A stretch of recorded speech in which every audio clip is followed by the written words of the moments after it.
This is Smoking Out the Closet. Now, here are your hosts.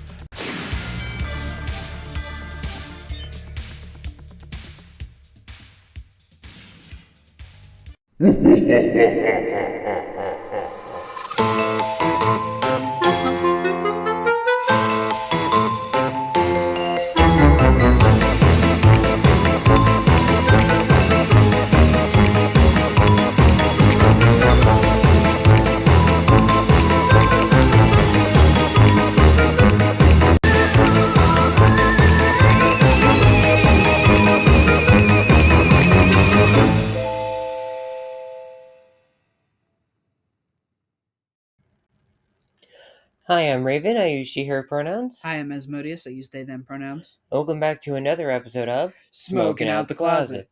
For those of you who are new or just joining us, we are a queer podcast Pun intended. that talks about cannabis, The LGBT community, and everything in between. and beyond. So welcome. Welcome.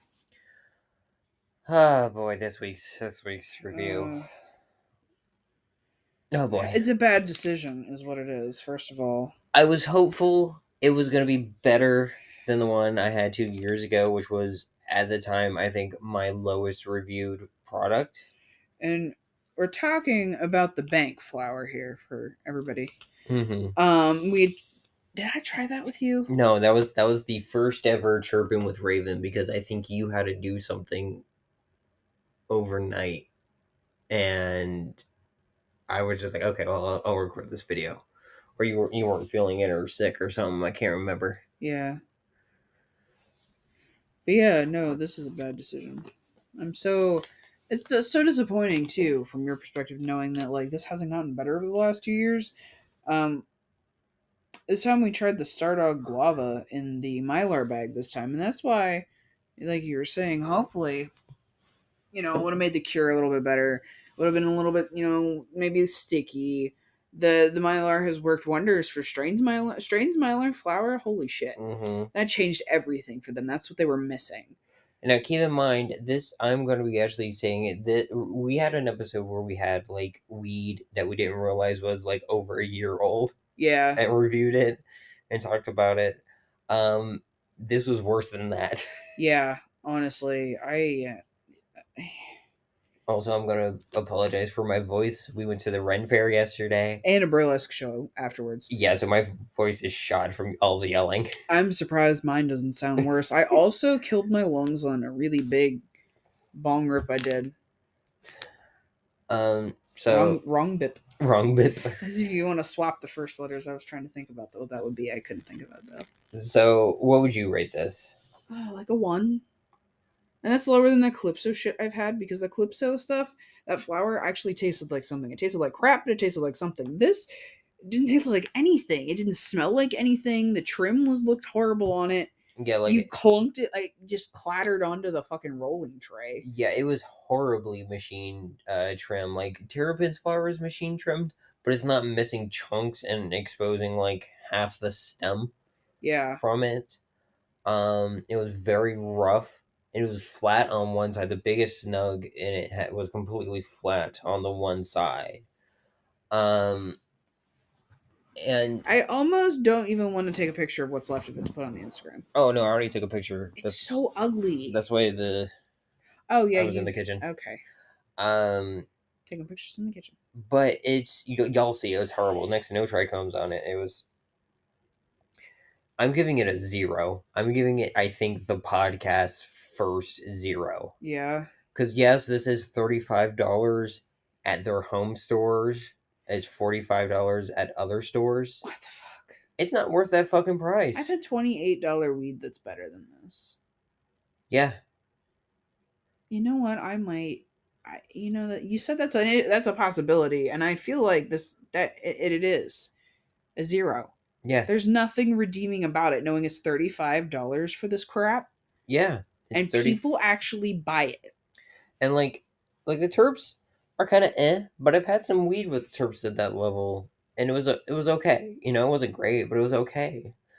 But this is just straight boof. And it's saying 20 on almost 20.5% THCA. Where? Yeah, this is a straight boof. So I was slightly okay. I was doing my massive, like I said, I ruined my throat with doing some bong rips. We had some tea together. It was a nice time, but then shoot, I lost my whole train of thought. you were. I think I know where you're going. You didn't get I was any oh yeah. difference before. Before I was still a little elevated from those bong rips I was doing because they were massive, and then I was like, okay, well, that'll also be a good gauge if it adds anything to it. Cool. I didn't feel anything added. I felt like I was just getting more sober, and I'm just like, this is not a great time. And to be fair, I didn't have any before it, and I'm completely sober still. And you guys know how friggin' ripped I get sometimes on the podcast. And it's weird because like halfway through both of our J's, it was making a rosin ring, and I'm like, for what? There's no purpose. It produced a lot of smoke. And that's all it is. That's all it is fucking smoke and mirrors. Yeah. And like I like so Jushi the bank is owned by Jushi Holdings, which is I think the third or fourth highest paid CEO in cannabis in the country. How the fuck are you that high, man? How the fuck are you getting paid that high? This shit fucking sucks. And I like Beyond Hello. I like what it's about. I like that it's, doing what we do in the podcast, talking about Yeah. cannabis in the LGBT community. I really like that. But y'all gotta make some fucking better weed. This is the second one we've ever reviewed on our show, and it's fucking the worst reviewed shit we have ever had. Yeah, it also is made to look so fancy and so pretty. It has the gold leafing on it. Because there's cash, there's the vault. It doesn't live up to its name. No, it doesn't. It's straight boof. Yeah. And I have regulars that go for it all the time, and I'm like, why? And I think it's because it doesn't taste like weed. Yeah. It did not taste like weed at all. It tasted like I was inhaling a prop cigarette. Yeah, it tasted just like air. Yeah. I wasn't sure if my joint was lighting correct too, and I was like, is it lit? I'm looking at it. There's a lot of smoke going on. Yeah. I think it's because it doesn't taste like weed. And older patients who get into the medical program might like that. I don't know. But this shit sucks. It also just doesn't do anything though. No, I felt no effect. Absolutely nothing. So, certified boof. Certified boof. I'm sorry, Beyond Hello. You step it up. Yeah, like, come on, guys. Made in the USA. Well, yeah, it has to be. Obviously. Do you want to start with your big thing? So we're trying to. Well, I want to. Can we tell? Let's first tell the listeners what we're doing this month. Yeah. So this month we're trying to be a little festive with basically what someone has said recently as Gay Christmas. So we are celebrating Halloween all month long, as you should. And so what do you have to start us off with Halloween? Get high and watching fucking horror movies. One of my favorite pastimes. Because we did talk about like the representation in horror movies last year, but I feel like we should do something more like long format. Yeah. So do you want to start? Yeah. With that? Okay. I'm so sorry. I'm trying not to bump the microphone. All right. So there is a list on ranker.com, and I'm going to see how I agree with this because I already saw the first movie on this list. Yeah, it goes the other way. Yeah, that's why I have it scrolled that way. Yeah. Okay, I was trying to look at the title. So horror movies to watch while stoned. That's what the URL says. So I'm going to assume that's what the title of the article is. Yeah, and it's on Ranker. I'll put it in the show notes. It's the top 17, but I'm like, I don't want to do 17. That's a weird number. So let's just see what people put as the top 10. Well, Watch Mojo's top 10 horror movies to watch while stoned. Here, do you want to move the computer towards you? Yeah, maybe so I can just reach it a little bit better. Friday the 13th, I'm not surprised they would put this on this list.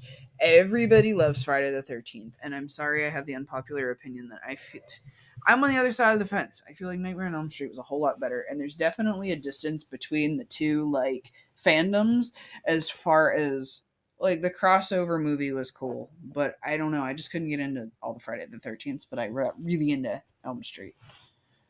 So understandably, it's a classic 80s horror movie.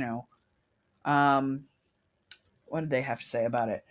Nothing beats a classic. 1980s Friday the 13th remains one of the biggest, best, and most important horror films of all time for a good reason, and is an experience to remember while watching high. A masterclass in debauchery, Friday the 13th is everything a stoner who loves horror could dream of. Intense gore, graphic nudity, sudden bursts of violence, and one of the coolest killers in the horror world has ever seen. Beg to differ. I'm not a huge Jason fan, but that's just me. The film and its subsequent sequels never take themselves too seriously, making the ultimate scary movie to sit back, relax, and catch a hell of a vibe to. Oh, cool. They also have like the top actors in here, when it was released, and who the director was.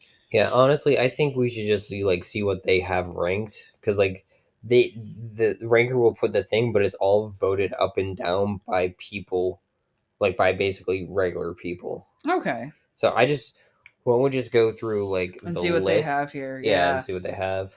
Okay. I'm sorry. I'm new to how ranker works. I haven't really No, looked at that you're much. good. It Follows. I've heard of this one. I've never watched it. Audiences need to prepare for the trip of a lifetime if they decide to watch It Follows Stoned, because this paranoid psychological thriller. Well, Raven's out. She can't watch this. Will have you looking at every person you ever see for the rest of your life with suspicious eyes. A truly haunting and terrifying film, It Follows is casually known as the sexually transmitted demon movie, meaning it has everything someone stoned could ever want. Graphic nudity, check. Creepy atmosphere, check. A killer who can be anyone in the entire world and will stop at nothing to kill their victim, check. Beautifully lulling audiences into a false state of security with sex and then ripping off the band-aid of unholy terror, It Follows is the ideal scary movie to watch high. I mean, I might do psychological better high. There is also a whole ass history of horror and nudity too. Yeah. I mean, you're already getting that like fucking rated R rating anyway. Might as well throw You some might as tits in well. there. Yeah, why not? Slip a nipple in there. All right, let's scroll. Oh yes, The Shining. I love The Shining. Don't you mean the shitting? Do you want to wanna get sued? One of the greatest horror films of all time, yes, also happens to be one of the strangest, creepiest, and most unorthodox in the entire genre. Film that will melt your brain and make you paranoid and force you to fall down in a deep, dark rabbit hole of conspiracies. Naturally, this is one of the most popular and beloved horror movies to get high while watching. With an astronomical amount of creepy imagery, a story that will have audiences on the edge of their seat, and some of the most beloved and popular scenes in the horror, Shining is a fascinating horror movie to watch high, as it will unlock a whole new way of looking at one of the best movies of all time. This definitely is. You haven't watched it, have you? No, I have not watched The Shining. Watch it. It is the season. It is a season. Wait, Scatman Crothers is in this movie? I didn't know Who that. is he? Scatman Crothers is Scat Cat in the Aristocats. No, if I know what he looks like, I might be able to tell you who he is. Because We'll find out after on the break. Yeah, we'll find out on the break. Okay. All right, let's go back. Let's go to number 7. It's a John Carpenter film. Halloween. See, I couldn't get into Halloween either. I like Halloween. I didn't know it was a John Carpenter film, though. Funny enough, Halloween is possibly the best Halloween stoner movie of all time. A film that checks every single box and a stoner horror fan could want. Sex, gore, guts, and scares lie in every corner of the 1978 masterpiece from the revolutionary director John Carpenter, as he delivers a masterpiece to audiences. The film gives a very 70s vibe, from the style to the music to the protagonist openly smoking weed, which of course helps give the audiences a green light to light one up and have some fun. This film isn't too disturbing or downright scary to cause a bad trip, instead of having the spooky vibes and fun times, making it as one of the best horror movies to watch high. I mean, I guess. I don't know. I never watched any horror movie high. I tried it. That's the thing, is I tried it. And I don't know. I haven't watched this one. I've heard it's funny, and it's like a more of a comedy horror, and it'll be real funny to watch high. Tucker and Dale versus Evil. I don't think I've even heard of it. Horror comedies and stoners go together like peanut butter and jelly. That's true. And there's an arguably no better combination than the mix of green stuff with Tucker and Dale versus Evil. An overall top slapstick party filled with blood, guts, and uproarious laughter, the film offers audience an exceptionally good time, especially while high. Excuse me. Playing on the tropes of horror films, Tucker and Dale versus Evil is a subversive, masterpiece that will have audiences crying with laughter as they bear witness to some of the most ludicrous and outlandish scenes in any horror film ever. I feel like I would agree with this one, even though I haven't seen either, but because someone explained it is pretty much the same level as Club Dread by the folks who made Super Troopers, and Super Troopers was great high. I fucking love Super Troopers.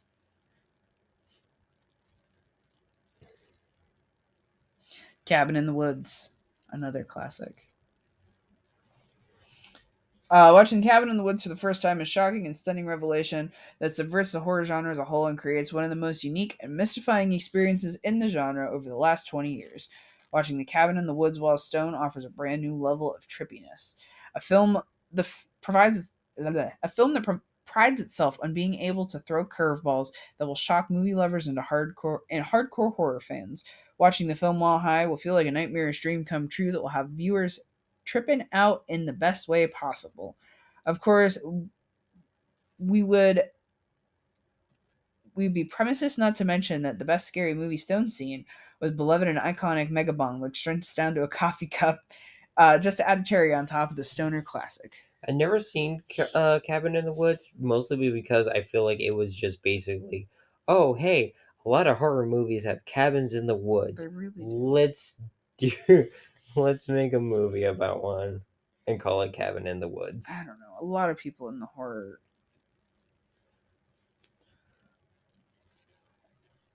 Goddamn fandom. Jeez. I'm so sorry. My brain right now. Evil Dead 2. Okay. I've never watched the original Evil Dead or Evil Dead 2.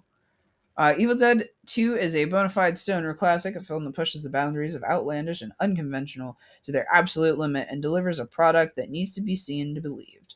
Ramping up the absurdity on the previous film tenfold, Evil Dead 2 is everything right with the horror genre, and most excellent scary movie to watch high. With slapstick comedy, shocking and appalling violence, and an overall vibe of pure fun and joy, the film knows its audience and is catering to them wonderfully. Evil Dead 2 manages to be one of the best horror comedies of all time, and a film that makes you feel high even when you're not. So adding recreational drugs to the mix will make this movie night audiences will never forget. Tyler from It's a Podcast fucking loves the Evil Dead series. I've heard they're really good. I've heard that I would like them too. Probably. Like in one of the movies, he goes back in time to medieval period and saves everybody, and then goes back to work at a grocery store. I've been told I need to watch this one too. Malignant. Utterly odd, fascinatingly strange, and trippy beyond all belief, Malignant is one of the freshest and most euphoric horror movies to release in years as it decides to take strange and off-the-walls risk and delivered a product that felt like nothing audiences had ever seen before. Mix these wonderful feelings with weed and suddenly have a hellishly good time with a horror movie. Malignant does a great job of making the audiences feel uneasy and off-center without ever jumping the shark. Watching the movie while stoned brings to life all the smaller eccentricities and delivers one of the best horror movies to watch while high. 2021, that's rather recent. Mm-hmm.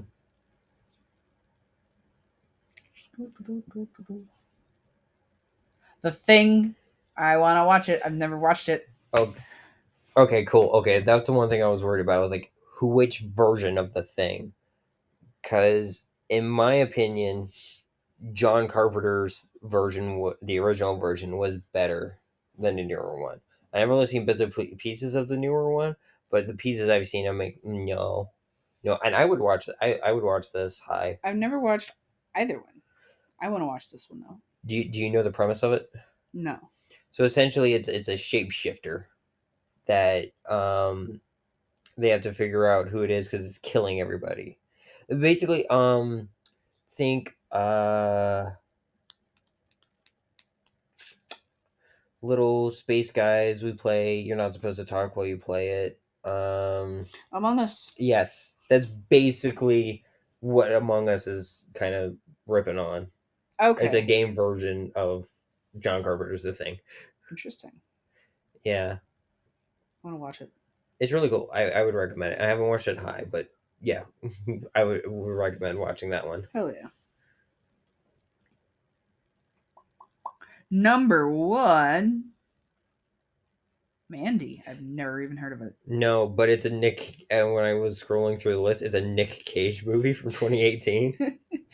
Mandy is without a doubt one of the best horror movies to watch high that has ever been created. A fever dream that morphs into a vicious nightmare and showcases fantastical visuals, wacky scenarios, glorious scenes of violence, and Nicolas Cage acting the most Nicolas Cage he's ever acted.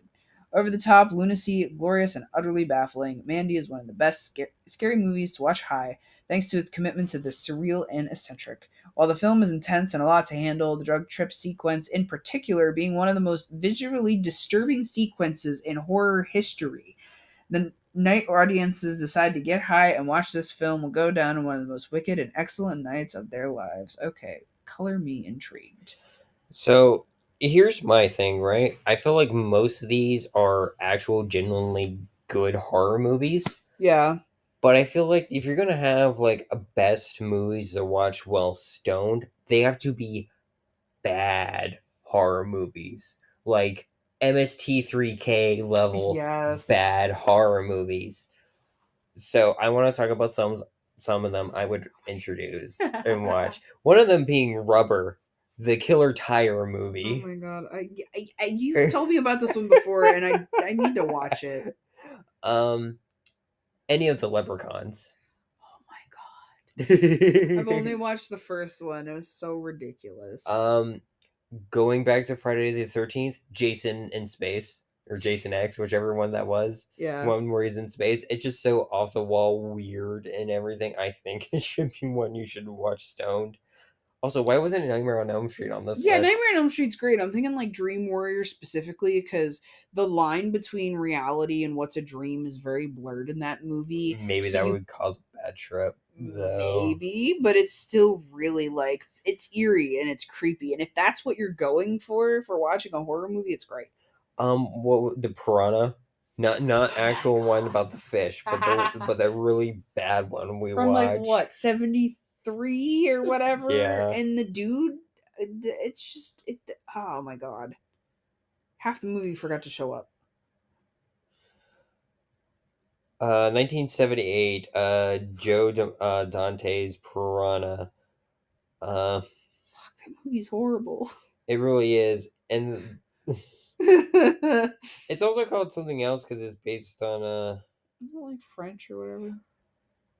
No, oh wait, no, this is a different Piranha. This is the one that the 2010 version was a reboot of. I had to dig for that other Piranha movie that we found. It was one of those like uh horror movie 6-pack at Walmart. Oh, okay, it's 1972's Piranha, directed by William Gibson, written by Richard Finder, which is a group of wildlife photographers go to Venezuela for a photo shoot, and this one guy they hire, or there's this guy who comes around who's the native tribe at the time calls him their word for piranha, which is the original title of the movie. Yeah.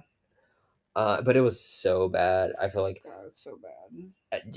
you know what? I don't know if it's considered horror or not, or like a scary movie. I'm guessing it is because there's death, gore, and everything, and like slasher films are Yeah. considered horror. Jurassic Park, technically by definition, is horror. Yeah.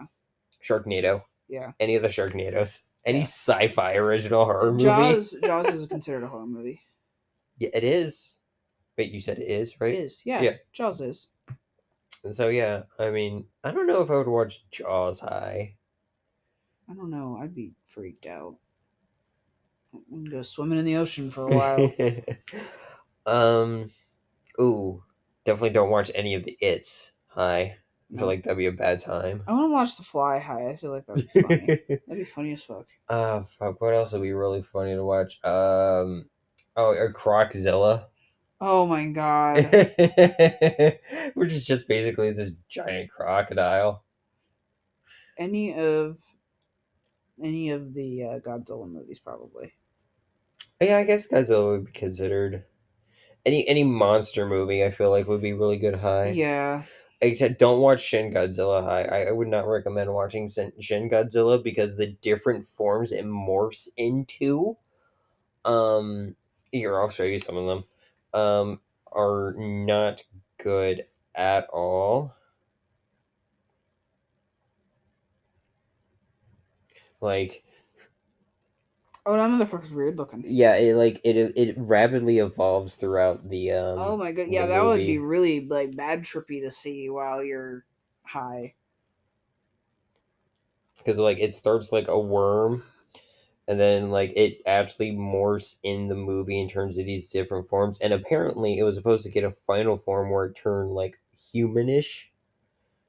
But it's the one where like its jaw just kind of separates, kind of like the Predators a little bit, Mm-hmm. and then it pushes a bunch of gas, ignites it, and then starts shooting plasma. And its tail has a face too. Weird. Yeah, no, don't watch Shin Godzilla High as fuck. That is a bad trip waiting to happen. Oh yeah, sounds I mean, like it. judging based on how Nicolas Cage face is and Mandy in this picture they have for Ranger, Yeah, I don't know if I would want to watch I that didn't realize high. I just left that up there on the here. We'll just look at this. That's better. Whatever the hell That's the from top Evil of this Dead is. 2. Yeah, we'll look at the Evil Dead 2 clip. That's not nearly as jarring. Oh man, I don't know what else would be What really other good. ones? Yeah, I'm trying to think here. I'm black and white old classic horror movies like Absolutely. Dracula, Nosferatu, Frankenstein. Yeah, like old school horror Absolutely. movies.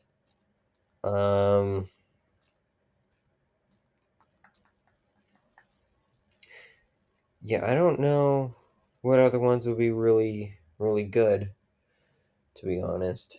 Any horror comedies, honestly. Yeah, any horror comedy. Any of the Scream movies. Club Dread. Yeah, Club Dread. Scary movies. Any of the scary movies. All the scary movies. I wanted to see Scary Movie, and then I saw Ghostface, and I was like, Scream, but like both, though. Okay, definitely watch Scary Movie 2 High. Yes. Definitely watch Scary Movie 2. I feel like that would be great. But those are more parodies than I think horror dramedies or horror comedies. Yeah.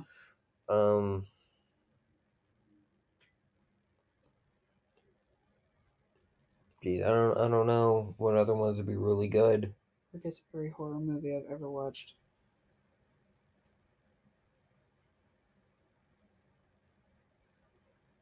I don't know, because like Hostel would not be great. No, I wouldn't recommend that. Saw's kind of No, I wouldn't You get recommend real that either. anxiety. I'm just going through now any of the horror movies that I've watched.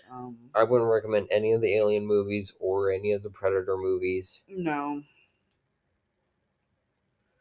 I think we did a pretty good one. Yeah, it's pretty comprehensive. I mean, I wouldn't recommend Hellraiser. No. For sure. I'm still not quite sure what happened in that movie. Oh, Hellraiser? Yeah. Sex demons. I watched it and I'm like, what? Would Beetlejuice be technically a horror movie? Yeah, it's technically a horror comedy. Okay, I mean, I would watch that high. Absolutely, it's my favorite movie. I think we're pretty good. We got some bigger stuff to talk about after the break, so I think probably now would be a good time to take a break and then get ready for some bigger stuff. Sounds good. All right, we'll catch you guys here in just a moment.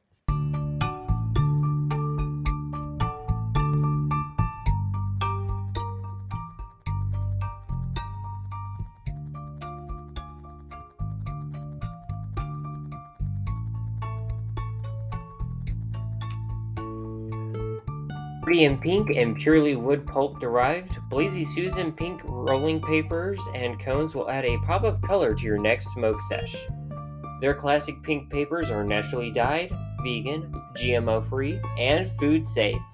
They contain no amounts of heavy metals or pesticides unlike other paper producers. Care about what goes in your lungs with Blazy Susan papers and cones. Use promo code BGSOTC20 at checkout to get 20% off with your friends at Smoking Out the Closet. Plus, get free shipping on orders over $50 in the United States.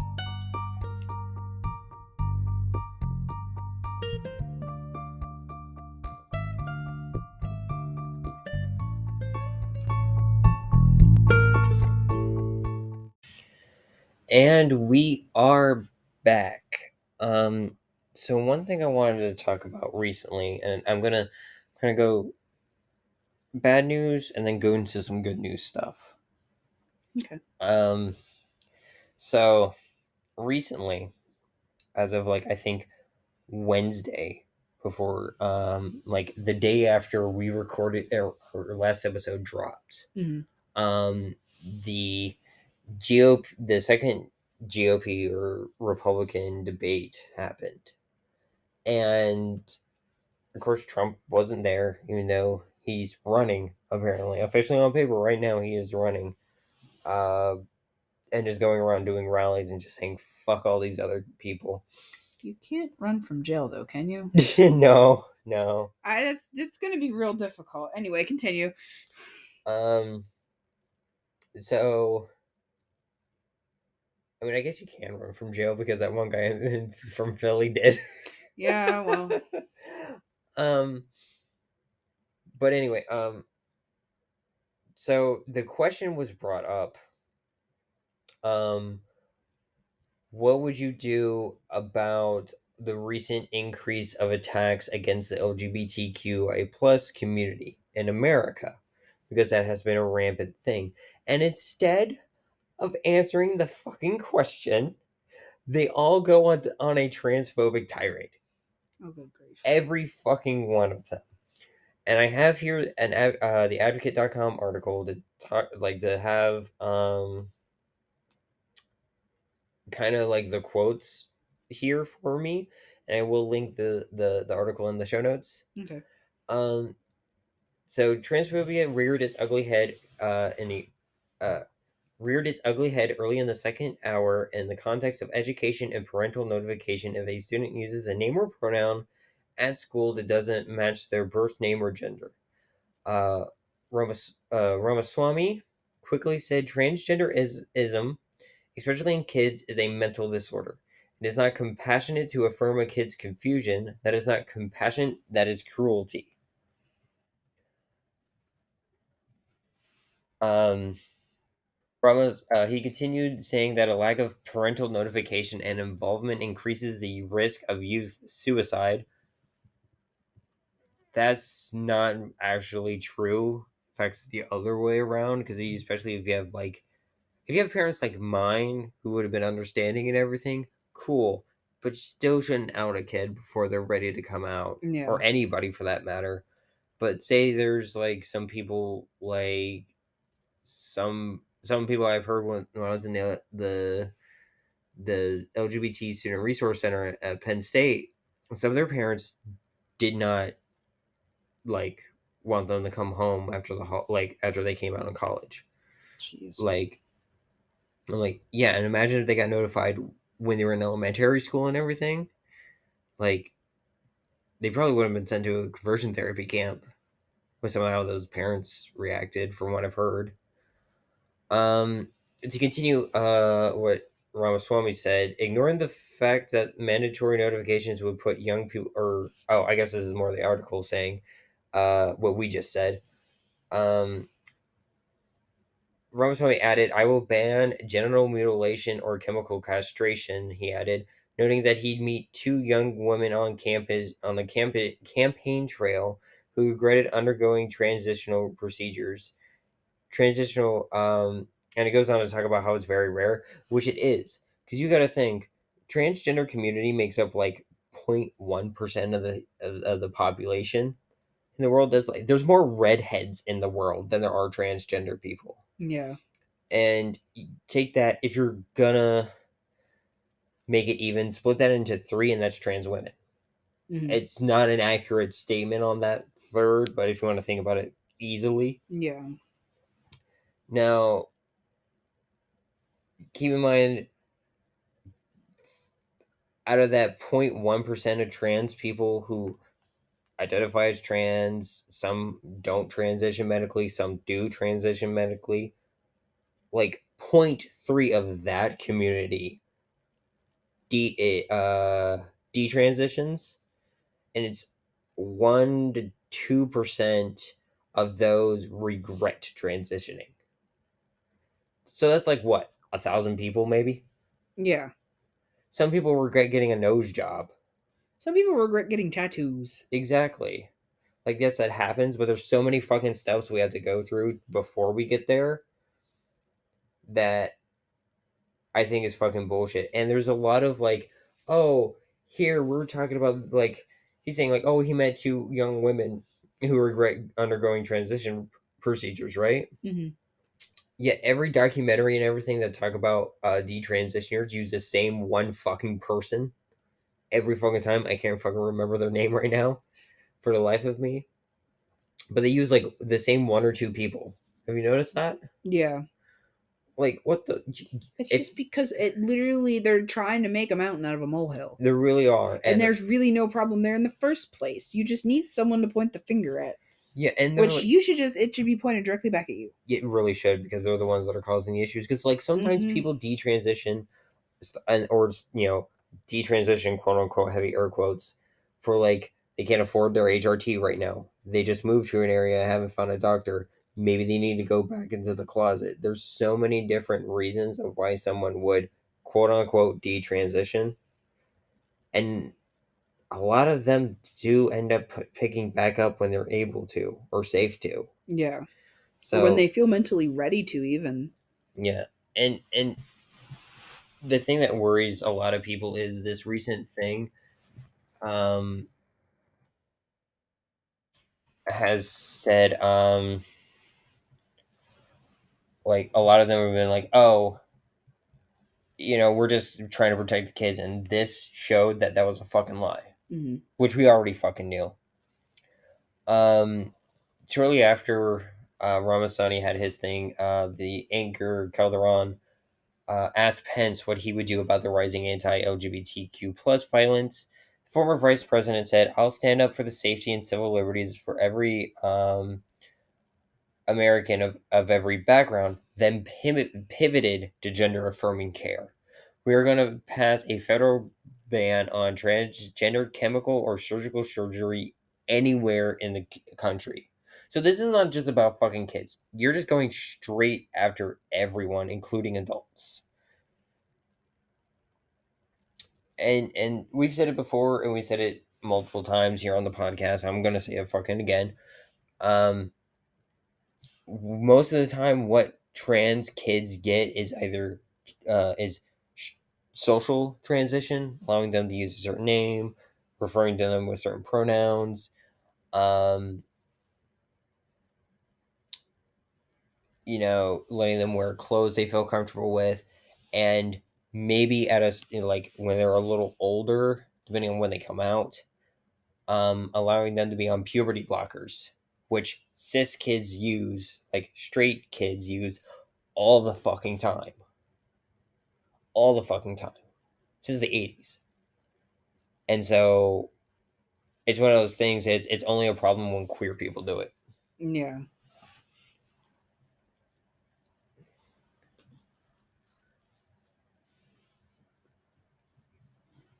Yeah, it's ridiculous. It's like the pot calling the kettle black kind of like situation of like, oh well, I don't look at when I do it, but when you do it, then it's the problem. And that shit drives me nuts. Fucking hypocrisy of even there's I could just go on a rant about that, honestly, Sure. because all of the I don't know, it's always all of the same thing with like medications. Oh well, people should be able to afford their medications. No, they shouldn't. They should the right people. Devil. I'm playing a devil advocate. This is not how I think, but this is how some of those people think. Is no, they need to work and they need to be able to afford it. It's like, oh well, you're old and guess what? You have diabetes. You know how much your insurance costs without your SSI or whatever you were getting. Oh well, that's different. These other young people, they need to. It's the same. It's all the same shit. It just has a different skin over it. Yeah, because like honestly, a lot of boomers are becoming homeless now. because of shit like this. Mm-hmm. And there's a lot of kind of just, told you so kind of things from people. But like it's not just like millennials and Gen Zs or even Gen Xers that are getting fucked over. Everybody's getting fucked over. And we just need to treat each other better. Yeah. Fucking assholes. Um Moving on. So this is from a news article or news site that I learned called Gay City News. I did look a little bit. I think some of the shit is fucking funny. Like legitimately like made me laugh for some Yeah. of the articles. Biden looks to bolster protections for LGBTQ. I don't know why I'm having a hard time speaking today. It's okay. LGBTQ youth in foster care. It makes my heart happy. Let's continue. I'm excited to hear about this. A new proposal by the Biden administration to bolster protections and support in systems in foster care would require agencies to take steps to safeguard LGBTQ youth, paving the way for stronger federal regulations at the time where queer children have been targeted by legislative attacks in numerous states across the country. God, my throat is so fucking raspy right now. I am so sorry, everybody. The yelling yesterday just got to me. One of the proposed regulations would require state welfare agencies to make sure LGBTQ youth are placed in foster care homes where they would have access to necessary services and protection from discrimination on the basis of sexual orientation or gender identity. Caregivers would have to be required to undergo training on how to meet the needs of LGBTQ youth. The move is part of 3 rules proposed by the Department of Health and Human Services aimed to better support children and families in the child welfare system. The rules would simplify the process for kinship caregivers, such as family members, to become foster care providers and expand access to legal services for families and children at risk of entering the foster care system. Mm-hmm. Are you okay, huh? I hope this goes through. I'm tearing up because I was an LGBTQ kid in foster care, and it just added another level of difficulty to everything.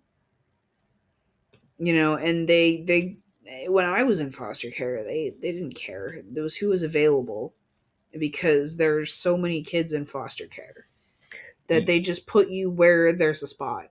Yeah, true. And the thing that always worries me is I've seen some people get put into foster care with families that should not be been passed. Oh, absolutely. By the foster care system, and they were horrible. Like, and not even just queer kids, just like abusive foster care families. Yeah. Trust me, you don't have to tell me. I know, unfortunately, you don't have to tell me. And I know of a lot of them too that because my foster parents knew some people who worked in the foster care system and the local level of the county systems and stuff like that. So I heard, unfortunately, all about the horrible things. Mm-hmm. But yeah, it is unfortunate that a lot of these people do get through a lot of the screenings and a lot of the trainings and don't take care of these kids. Yeah, it's horrible. But hopefully with this new moves, it helps everybody. Yeah, because it seems like it does. Because it would allow someone's aunt or uncle to be able to be a foster parent and someone's grandma. You know what I mean? Yeah, it takes way too long for the kinship care to actually be able to go through, and because they need to make sure first the person who's the kid who's placed in foster care is safe. And sometimes being in a kinship care is not a safe situation because the abuser knows where that person lives. Mm-hmm. So then that's usually just a stop of well, we're trying to find you a foster home, so you're going to stay with somebody, and then we're probably just going to move you again, instead of being okay, well, when we move you into kinship care, we're going to start the paperwork for you to also become a foster parent. So that way, while we're trying to see if this is the best option, you can start the paperwork and have things rolling in case we do say, yeah, the kid can stay here with somebody in the family. And that's usually what they try to do first. Yeah. And this seems like it's going to be a good move all around, in my Yeah. opinion. Is there anything else you want to add to that before we move on? I don't think so. Okay, thank you for sharing. Yeah, no problem. So we have another one on cannabis. So the Senate committee passes cannabis banking bill. This also happened a little bit after we recorded the last episode.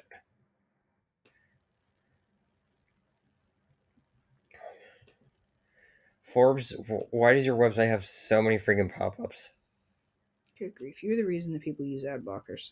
After a long and arduous wait, it looks like the Safer Bank Act, the renamed version of the bipartisan law that would allow banks to work with cannabis companies without penalties, is finally starting to show some traction after languishing in Congress. Today, the Senate Committee on Banking, Housing, and Urban Affairs held a markup on legislation as expected. The bill passed decisively. Although members of the House did overwhelmingly vote for the Safe Banking Act, the bill's earlier version, several times before, today's vote marks the first time the Senate members have voted in favor of the measure. And I think this has to do a lot with John Fetterman and the recent wave of Democrats we got into, or even not just Democrats, but a recent wave of cannabis supporting politicians um, who have been in favor of cannabis becoming federally legal. And of course, John Fetterman's probably changing a lot of people's views Yeah. while he's up there. I hope that's what he's doing. I really hope. Like he said he was going to. But it seems like since, he's been there, things have slowly started turning. Have you noticed that? Yeah. Also, apparently, a little side tangent, some people think he's been replaced with a doppelganger because he's not just a goatee anymore. He's just a mustache now. And it's a dark mustache. People's been thinking he's been replaced by a doppelganger. People's facial hair color changes all the time. You shave it, it can come back in a different color. That's just how hair works. My dad has no redheads in his side of his family, and half his fucking the reason why he's salt and pepper is because he has red hair in his beard. Riddle me that one, Batman. Yeah, genetics are weird. It just shit changes when you get older too. Even your hair color will change, your eye color changes. There's a possibility he dyed everything. Yeah, you don't know. But now the bill is off to the Senate and the House for more debate, amendment, and votes before hopefully proceeding to President Biden's desk. If all goes well, the banking ban that has been a scourge of legal cannabis industry since its inception will be lifted, which that would be good news. And the reason why I'm hopeful that it would be good news is because mom and pop shops, they would have an easier time getting loans to start a business. Yeah. Because a lot of the, I don't know, was it term chuds? I think is what they call like people who get into the cannabis industry for the money, not as being profit. You can make money. I've never heard that term before. I think someone at work told me that, or I saw that in like a Brian Box Brown comic or something. It's fairly new in my lexicon, so don't worry about that. Okay. But or maybe it was from Cool Nerd Weed Show. Might have been from the Cool Nerd Weed Show. But basically, these people already have a bunch of money, and all the top 5 cannabis CEOs come from different industries and are making the most money. I can't remember the order, but George Arcos Veranos, who was number 1, was originally a restaurateur. I think Kim Rivers came from either real estate or a law firm or something like that. I can't remember, or maybe restaurants as well. Juicy Holdings, their guys they were lawyers, if I remember correctly. I can't remember else. I think or Kim Rivers might have been just like like someone that worked with investments or something. I honestly can't remember what the fuck Kim Rivers did. But like you have like all these people from restaurants, um, lawyers, doctors, people who own hospitals, like those kind of doctors. Fucking real estate tycoons, fucking all these other people, and they're like, "Oh, well, I see that cannabis is making money. Let me see what I can do with that." Yeah. Let me make money. Yeah. You know what? I'm actually gonna look up Kim Rivers. Loop it back into something we talked about previously, the rescheduling of cannabis that's up in the air right now. That's what that's all that comes back to is Big Pharma's like, yo, we can we maybe, because we can maybe make money off of this if we reschedule it. Mm-hmm. She was an investor. Okay. I knew I would have thought right after a certain point. um do you want to get to our Skittles of the week? Yeah. You want to talk about yours? Yeah, so I don't know how I didn't realize this before, but I'm a huge fan of Adam Conover, and I did not know that he has a podcast called Factually, literally on everywhere. If you're listening to us somewhere, you can probably just search it in your search bar right now, and it's probably there. But yeah, I listened to a couple episodes the other day. Like, I love listening to him, sober and stoned. Um, but that's the thing of why I wanted him to be my Skittle, is because I like listening to him stoned. I love watching. I've been rewatching some Adam Ruins Everything. I watched the Adam Ruins Halloween the other day. I don't know. I just is a nice voice, and he knows things, and things that I don't know, and they're interesting, and he makes them sound interesting, and he's passionate about shit, and I love it. Mm-hmm. So Adam, if for somehow, way, shape, or form this gets to you, you are my Skittle this week, because great stuff you're putting out there. No, that's fair. That's fair. Also, congrats with the writer's strike, by the way.